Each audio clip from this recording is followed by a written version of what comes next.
सोचिए अगर आपके बच्चों को स्कूल भेजने के बाद वो एक छोटी सी किताब ना पढ़ पाए तो आपको कैसा लगेगा। अगर वे एक साधारण जोड़ घटाव भी ठीक से ना कर पाए तो क्या सिर्फ स्कूल जाना ही काफी है। भारत के लाखों बच्चों के साथ यही हो रहा है।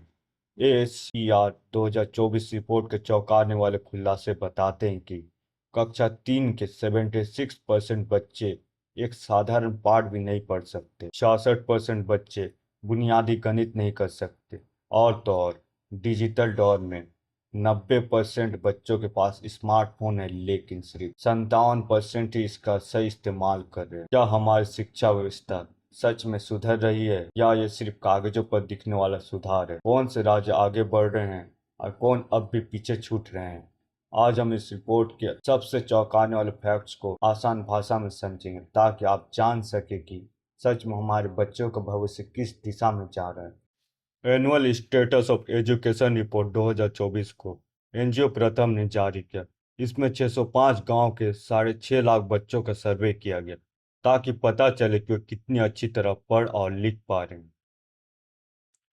स्कूल में नामांकन बढ़ा लेकिन पढ़ाई कमजोर।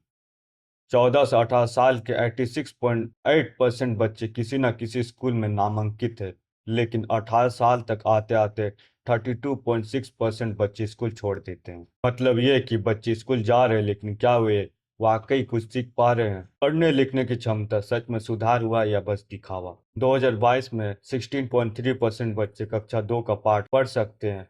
अब ये बढ़कर 23.4% हो गया है, लेकिन अब भी 76.6% बच्चे इस लेवल पर नहीं पहुंच पाए। गणित का हाल।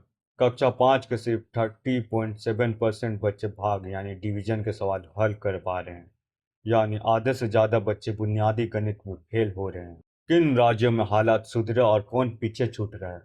हिमाचल प्रदेश और बिहार में सुधार हुआ। यहाँ 5.9% बच्चों के प्रदर्शन बढ़त आई। गुजरात और तमिलनाडु में 10% से ज्यादा सुधार दिखा, लेकिन कई राज्यों में कोई खास बदलाव नहीं आया, जिससे वहां के बच्चों का भविष्य खतरे में। सवाल यह है कि कुछ राज्यों में सुधार हो रहा है तो बाकी राज्य अब भी क्यों पिछड़ रहे हैं। डिजिटल साक्षरता। स्मार्टफोन तो है लेकिन इस्तेमाल सही नहीं।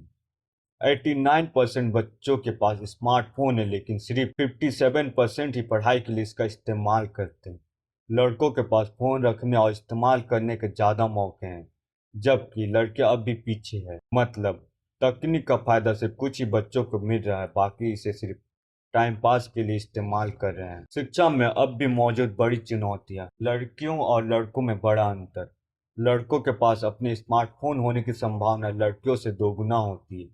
लड़कियां ऑनलाइन सुरक्षा और डिजिटल स्किल में पीछे रह जाती है।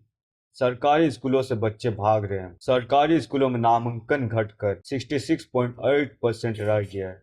माता पिता प्राइवेट स्कूलों को ज़्यादा प्रेफर कर रहे हैं क्योंकि सरकारी स्कूल में पढ़ाई की गुणवत्ता कमजोर हो रही है। अब सबसे बड़ा सवाल, क्या ASER 2024 की रिपोर्ट से हमें लग रहा है कि भारत के बच्चे सही मायनों में सीख रहे हैं। हाँ, कुछ सुधार हुआ है, लेकिन अब भी लाखों बच्चे पढ़ने और गणित में कमजोर हैं।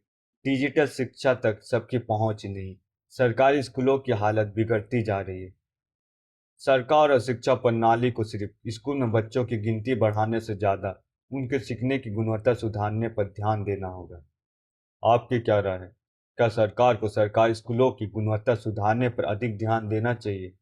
कमेंट में बताइए और इस रिपोर्ट को दूसरे के साथ शेयर करें ताकि हर कोई भारत की शिक्षा व्यवस्था की असली तस्वीर देख सके। धन्यवाद।